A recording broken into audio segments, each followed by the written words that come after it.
আমি এখন চলে এসেছি রেস্টুরেন্টে এখন খাবো, খেতে এসেছি। কালকে আমার বার্থডে আছে, তাই জন্য আমার বাবা আজকে কালকে বৃহস্পতিবার, কালকে মাংস হবে না, তো তাহলে আজকে খেয়ে নেব।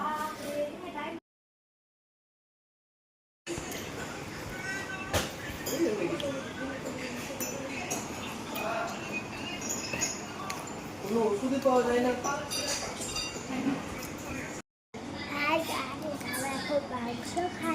কি উপলক্ষে?